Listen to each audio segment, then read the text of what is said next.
का आज द्वितीय दिवस प्रारंभ होने जा रहा है। आइए व्यर्थ समय नष्ट ना करें। जो प्रभु कृपा से हमें समय प्राप्त हो रहा है उसमें हरि की चर्चा करें। आइए कुछ क्षण प्रभु नाम संकीर्तन करते हुए, हरि नाम संकीर्तन करते हुए आज की गाथा का श्रवण करेंगे। बोले राधा रानी की जय। श्री राधा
ताली बजाते हुए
हे माँ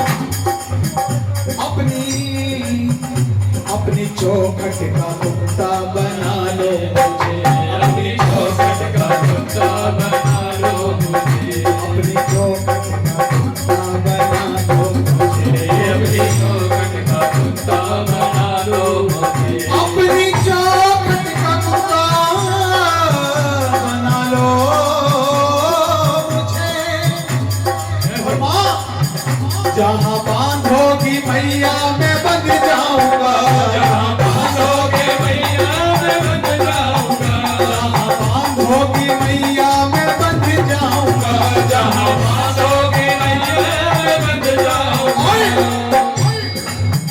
पेट भर कर नहीं मुझको रोटी मिले, पेट भर कर मुझको रोटी मिले, पेट भर कर नहीं मुझको रोटी मिले। पेट भर कर नहीं मुझको रोटी मिले। हे माँ मुझे कुछ मत देना खाने को, क्यों?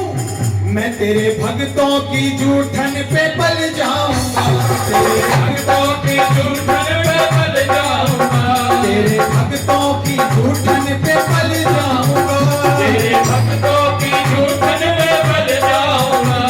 और ये मेरा वादा है माँ, दोगी दर्शन तो मैं अपने घर जाऊंगा, दोगी दर्शन तो मैं अपने घर जाऊंगा, दोगी दर्शन तो मैं अपने घर जाऊंगा।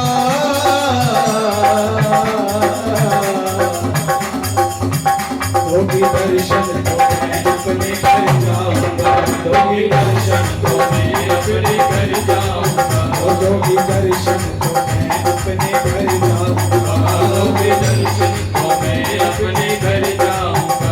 वरना चौखट पे तेरी मैं मर जाऊंगा, वरना चौखट पे तेरी मैं मर जाऊंगा, वरना चौखट पे तेरी मैं मर जाऊंगा, वरना चौखट पे तेरी मैं मर जाऊंगा, वरना चौखट पे तेरी मैं मर जाऊंगा। वरना चौखट पे तेरी मैं मर जाऊंगा। और सच मानिए मेरी राधा रानी दर्शन देती है, लेकिन ऐसे नहीं, एक बार करुणा भरी पुकार से उसे पुकारिए, मिल के कहिए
श्री राधा रानी के चरणों में प्रणाम, श्री बांके बिहारी जी के चरणों में कोटि कोटि प्रणाम, स्थान देवता के श्री चरणों में प्रणाम, मंचासीन संगीताचार्य गण, विद्वद्गण, श्रोता रूप राजमान, मातृशक्ति प्रिय भाईजन, गणमान्य व्यक्ति, आप सबके हृदय में प्रभु का दर्शन करते हुए आप सबको प्रणाम, आप सबको हमारी ओर से जय श्री कृष्णा।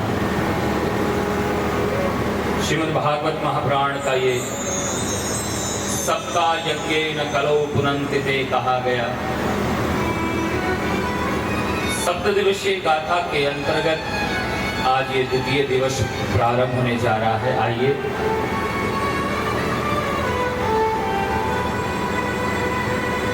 ये प्रभु कृपा, वेद कहता है कि भाग्योदय न बहुजन्म।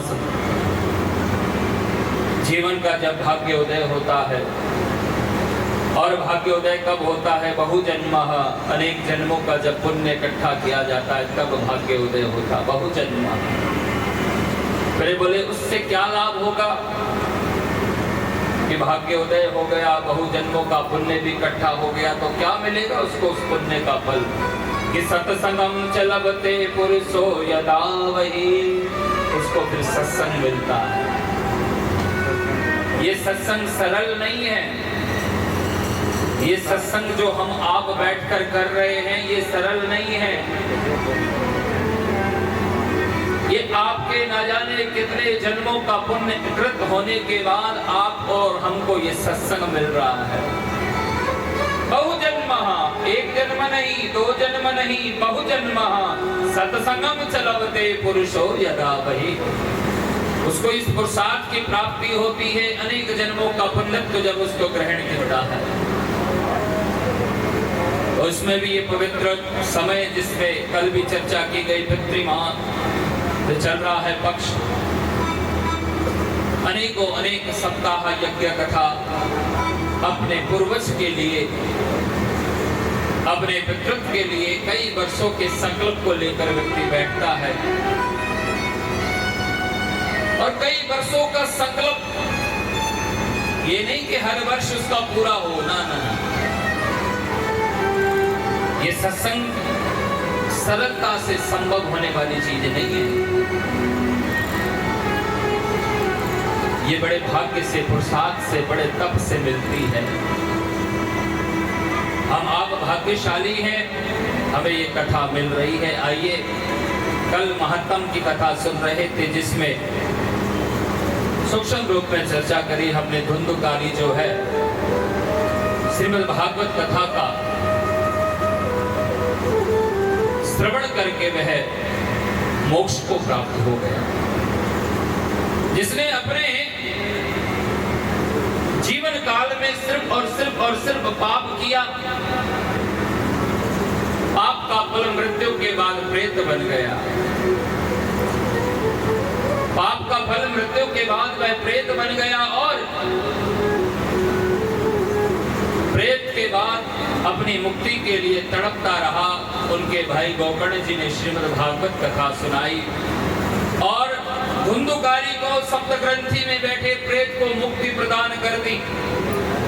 और श्रीमद् भागवत कथा के माध्यम से धुंधुकारी रूपी प्रेत जो है मुक्त हो गया। और गोकर्ण ने जो कथा करी, उस कथा से सिर्फ धुंधुकारी नहीं तरा, उस कथा को श्रवण करने वाले समस्त ग्रामवासी, समस्त नगरवासी भी इस कथा के माध्यम से मुक्ति को प्राप्त कर गए। तो ये सत्य है कि भागवत जो सुनेगा उसको मुक्ति अवश्य ही मिलेगी। जो कथा सुनेगा उसे मुक्ति अवश्य ही मिलेगी। ये नितांत सत्य, इसको कोई झुठला नहीं सकता। लेकिन मुक्ति मिलेगी कब? मुक्ति मिलेगी कब? मुक्ति कब मिलेगी? मुक्ति के लिए भी तो समय चाहिएगा ना। मुक्ति आपको जब मिल सकती है, मुक्ति आपको जब मिल सकती है जब आप अपने जीवन काल में, अपने समय पर हरि का भजन करेंगे, सत्संग करेंगे। भागवत तो अपना कर्म करेगी, भागवत अपना एक फल है, उसका अपना एक स्वभाव है, उसका अपना एक रंग है, वो अपना कर्म करेगी। लेकिन भागवत के ऊपर हमारा भी तो कर्म है ना, वो हमें करना पड़ेगा। अग्नि का स्वभाव है जलाना, अग्नि का स्वभाव है जलाना।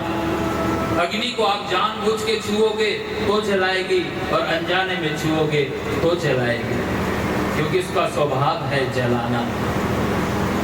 जहर को आप जानबूझ के पियोगे तो नुकसान करेगा, अनजाने में पियोगे तो नुकसान करेगा, क्योंकि उसका स्वभाव जहरीला जहर है।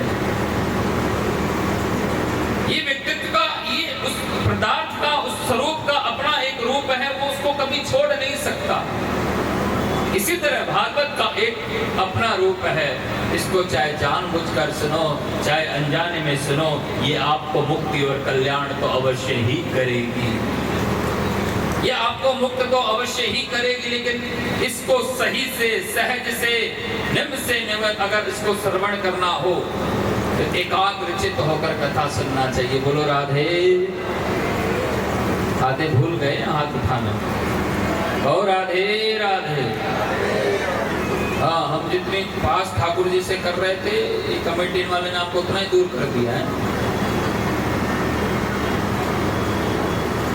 प्रेम से बोलो श्री राधे।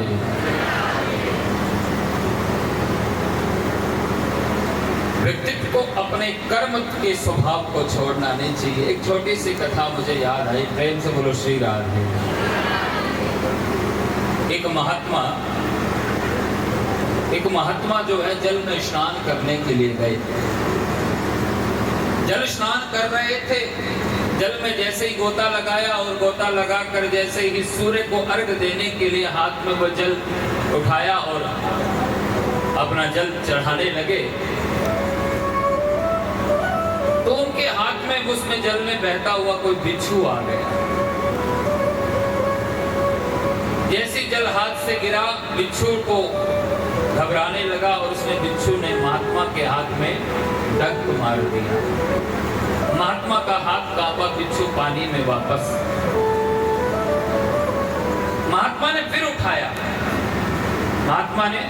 उठाया, फिर उसको बाहर रखने की कोशिश करने लगे, लेकिन तब तक फिर बिच्छू ने डंक मार दिया। ऐसा कई बार हुआ, बार बार उठाते डंक मारते हुए पानी में गिर जाता, फिर उठाया, फिर ऐसा प्रक्रिया कई देर तक होने लगी। तो बाहर बैठे एक व्यक्ति ने देखा और कहा, अरे महाराज, मैं कितनी देर से देख रहा हूँ, ये आपको बार बार डंक मारे जा रहा है और आप बार बार पानी से बाहर निकालने की कोशिश कीजिए, छोड़ दीजिए, बहने दीजिए, छोड़ दीजिए, आप छोड़ दीजिए, इसको बहने दीजिए। संत ने बड़ा सुंदर जवाब दिया, कहा कि भाई कैसे छोड़ दूं, कैसे छोड़ दूं? अरे ये आपको डंक मार रहा है, आप इसको छोड़ दीजिए। बोले इसका काम ही, इसका स्वभाव ही, इसका कर्म ही डंक मारना है। जब एक छोटा सा जीव अपने स्वभाव और अपने कर्म को छोड़ नहीं सकता, मैंने तो साधु वेश किया है। साधु का कर्तव्य, दायित्व, धर्म तो बनता है डूबते हुए को बाहर बचाना। तो मेरा धर्म में जब ये अपना एक विच्छिन्न स्वभाव नहीं छोड़ता, तो साधु चोला लेने के बाद मैं अपना स्वभाव कैसे छोड़ दूं? ये संभव नहीं है। इसलिए हमें भी ये मानव तन मिला है, ये शरीर मिला है, मनुष्य का धर्म है, मनुष्य का कर्तव्य है पूजा पाठ धर्म संस्कृति अपनी बना के रखना, अपने बच्चों को समय समय पर ज्ञान चर्चा करना, ये हमारी धर्म संस्कृति है। कथा सुनना, कथा श्रवण कराना, करना, पूजा पाठ वेद जितना भी जो सत्कर्म दिया गया वह सब हमारा मनुष्य का धर्म है। हम सनातनी हैं, सनातनों के धर्म से वंचित मत होइए। हमें सदैव तत्पर रहना चाहिए। श्री सूत जी महाराज कथा श्रवण कराते हुए कहते हैं कि वह धुंधुकारी श्रीमद् भागवत कथा से तर गया। भक्ति ज्ञान वैराग्य भी, भक्ति का जो दुख था, नारद जी के कथा श्रवण कराने से सनत कुमारों को कहने पर कथा सुनाई, जिससे भक्ति ज्ञान वैराग्य का दुख भी दूर हो गया। अरे जो भागवत धुंधुकारी जैसे प्रेत को तार सकती है, भक्ति ज्ञान वैराग्य का दुख दूर कर सकती है। भक्ति ज्ञान वैराग्य भक्त श्रोमणी भक्ति महारानी, और पापों में श्रोमणी जो रहा धुंधुकारी, पापी को भी तारा और भक्त को भी तारा। तो भागवत सबको मुक्ति देती है। तो इसका मतलब है कि हमारा भी नंबर आएगा। बोलो राधे राधे। कि हमारी भी मुक्ति होएगी। बस इंतजार करो कि कब हमारा समय आएगा, है ना? आएगा तो सही। जाना तो सबको है, आया है सो जाएगा। राजा रंग फकीर। हाँ, कोई अभिमान में मत बैठो कि मैं नहीं जाने वाला। कि आया है सो जाएगा। राजा रंग फकीर। कोई सिंहासन चढ़ चला, कोई बंधा जंजीर।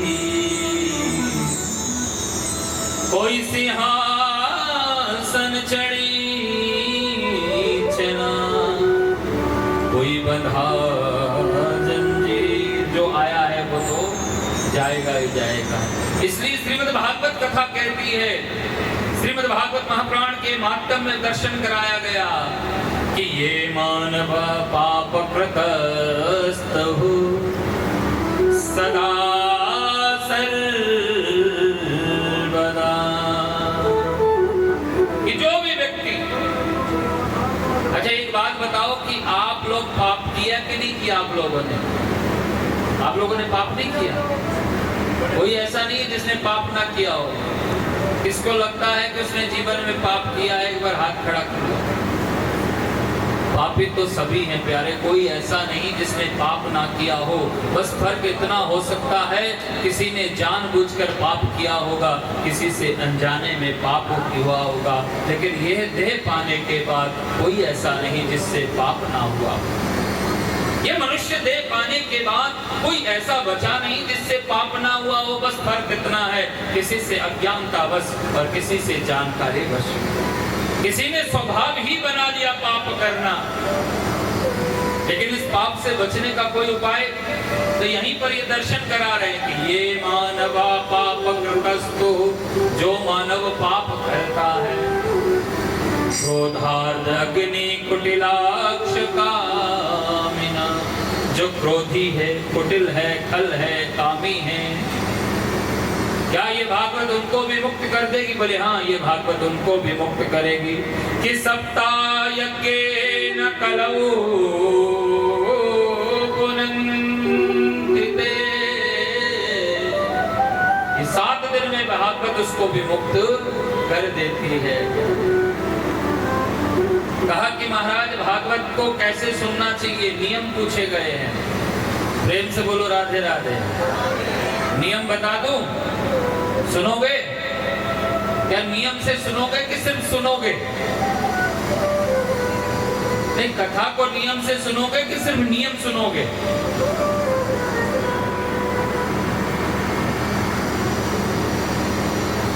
भाई नियम सुनने का जब मजा है जब उसको नियम को पालन करो, है ना? ये खाली नियम सुननी है कि नियम से कथा सुननी है? अब बोलो ना। अब कोई बात नहीं, आवाज नहीं आएगी, ऐसे सिर भी हिलाओ, मैं देख लेता हूँ। मेरी कान कमजोर, आंखें ठीक है अभी।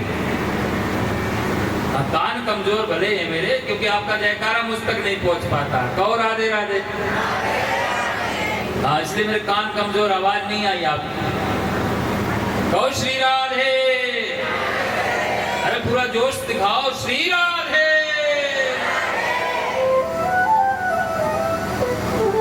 मेरे कानों का ध्यान रखना, आंखें मेरी ठीक है।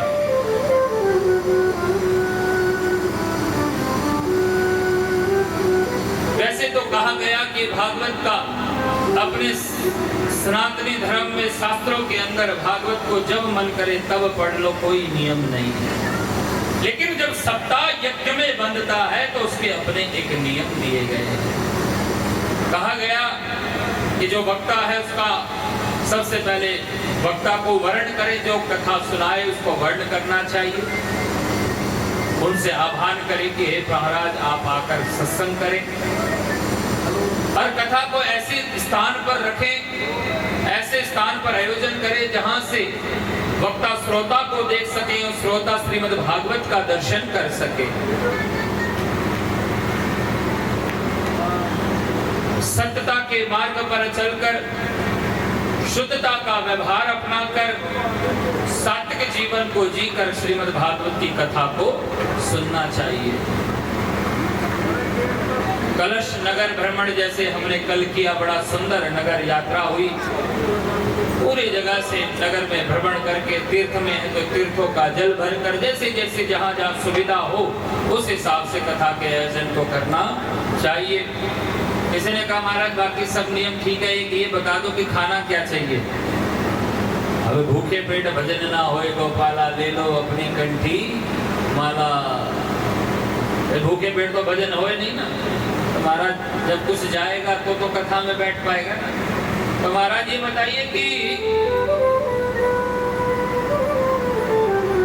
भोजन क्या करना चाहिए। बोले जो प्रक्षित बनता है, ये तो देखिए आप सबकी मिलके आयोजन किया गया है। कई बार कोई परमात्मा इतना सामर्थ्यवान बना देता, अकेला भी आयोजन कर देता है और आप सब इसमें परीक्षित हैं। और विशेषकर वो परीक्षित हैं जिन्होंने भागवत सिर पे उठाई थी। बोलो राधे राधे। भागवत करवा लेना सरल है, लेकिन भागवत को जीना बड़ा मुश्किल है। तो कहा कि महाराज जिसने भागवत सिर पे उठाई वो परीक्षित हुआ, तो बोले उसको क्या खाकर कथा सुननी चाहिए। बोले जो श्रोता रूपी परीक्षित बनना चाहता है या श्रोता रूपी परीक्षित है, उसको घी पीकर कथा सुननी चाहिए। बोलो राधे राधे। क्या पीकर? घी पीकर कथा सुननी चाहिए। बोले महाराज फिर तो हो गई, आपने सुना ली और हमने सुन ली। महाराज यहाँ तो डॉक्टर जो है ना रोटी पे लगाने को मना करता है। अनेक प्रकार की बीमारियां, अनेक प्रकार के रोग, ये तो संभव नहीं है। महाराज आजकल तो by one get one free, by one two one free मिलता है, कुछ आप भी डिस्काउंट दे दीजिए। ये घी पीकर तो संभव नहीं है कथा सुनना। तो बोले तो फिर एक काम करो, थोड़ा सा डिस्काउंट कर दो। फिर कहा कि फिर एक काम करो कि आप जो है ना उपवास रहकर कथा सुन लो, घी मत पियो, जो भी व्रत फलाहार में होता है वो खाकर कथा सुन लो। हाँ ये कुछ ठीक है, लेकिन कुछ बोले महाराज अगर ये भी ना संभव हो तो भाई दो चार की रजामंदी तो थी, बाकी बोले महाराज अगर ये भी ना कर सकते हो तो बोले वैसे भी श्राद्ध चले महाराज, खीर पूड़ी महाराज ना जाने क्या क्या भगवान घर में बनेंगे और फिर ना खा पाए तो फिर कैसे। तो बोले फिर एक काम करो कि भैया एक टाइम भोजन कर लो और एक टाइम उपवास रह लो, है ना। भाई रात्रि भोजन कर लो, दिन भर आप उपवास रह लो। हाँ ये सबसे बेस्ट है।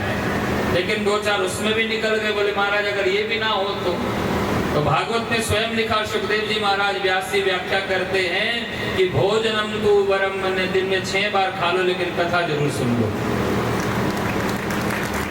दिन में 6 बार खा लेना लेकिन कथा जरूर सुन लेना। लेकिन कैसे कि भोजनम तु वरम मन्ये कथा श्रवण कारकम नोपोवासो प्रोक्तस्य कथा विघ्न करो यदि ही। ऐसा भोजन करना कि जिससे आलस्य उत्पन्न ना आए और कथा में विघ्न उत्पन्न ना हो। इसलिए भोजन कर सकते हो लेकिन ऐसा भोजन जिससे आलस्य ना आए, क्योंकि भोजन तो निद्रा को आह्वान करता है ना, भोजन तो निद्रा को आहत करता है। इसलिए सात्विक भोजन करके हरि की कथा को सुनना चाहिए। बाकी जैसे जैसे जो नियम कर सको वह सबके लिए नियम है।